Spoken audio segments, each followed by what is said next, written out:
All right, so we're here for racial justice. We're here to speak out. One of the things that I'm proud about being a part of the ACLU is getting to work with great colleagues, people that work here in the State House like Gavi and Ann Lambert, and also the people that are out there grinding in the streets and making the connections with community organizations and activists that are doing the real frontline work. And that's what's feeding us the information that we have when we do our advocacy in the State House. That's what's feeding us the information when we take on major law reform lawsuits. And so now I'd like to bring to the podium my colleague, my comrade in arms, Carl Williams. Let's give it up for Carl Williams.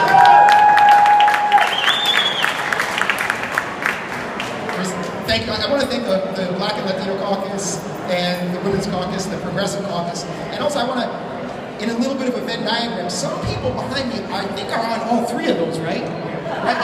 So shout out to the progressive women of color, right?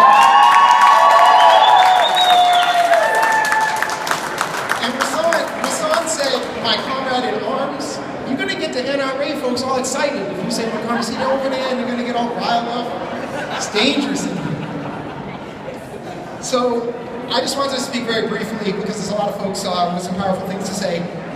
But Sheriff Tompkins got loud, so I'm going to bookend that and get real quiet and just say it real quiet and slow. Because in this struggle, right, and not the struggle that is Black Lives Matter that has taken place over the last couple of years, but in the struggle for racial justice in this country that has existed since the founding of this country, before the founding of this country, when our Native brothers and sisters were struggling for their rights and their existence, right? The essence of that struggle, the essence of the Black Lives Matter struggle, can be boiled down into a few very simple words.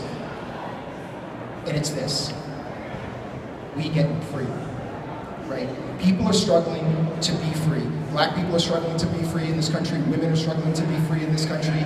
Gender non-conforming, LGBTQ people are struggling to be free in this country. And I'll tell you something, this isn't part of the thing I was going to say, because it just happened like 20 minutes ago. When I walked up to this building, someone outside from behind my back shouted something at me. Some racist stuff, right? Assumed who I was, assumed what my politics were, assumed the reason why I was here. I think they're right over there. Actually, right now, that person is right over there. And what that points to is not a problem, particularly with policing in our country, right? The person wasn't a police officer, not that I know. It's not a problem with the laws in our country, because there wasn't a law that says he could. I work for the ACLU. That person is fully allowed to say that. And I'm fully allowed to say anything I said back. Some people here know me. They might imagine what that was. But there's children, I'm not going to say. No, I wasn't. I just told them some political things. But in that, we need to change the culture of this country, right? Part of that, and I saw my coworker Gavi Wolf in the audience, part of that is legislative change. We need to be up in here with our legislators. We need to be up in here with the governor. We need to be in our city halls, in our police departments, talking about changing the rules and changing the structure. We also need to be in our courts. And Matt Seeley, the legal director of the ACLU, is here, and we're doing that work in the ACLU. We need to change the laws in this country.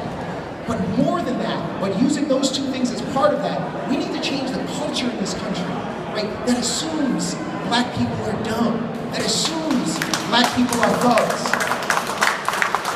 That assumes LGBTQ people are freaks or weird or deviant, right? That's what people think in this country many times, the less enlightened of us, right? And we need to change that.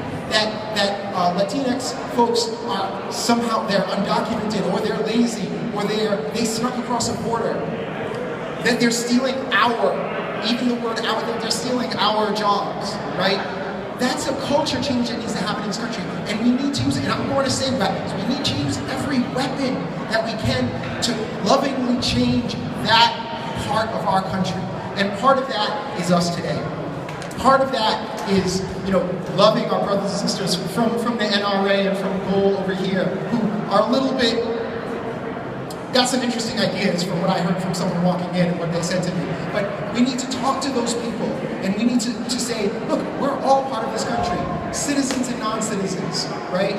Coming together and challenging the culture of this country working for racial justice, and getting to a day that all of us can really feel like we're free in this country.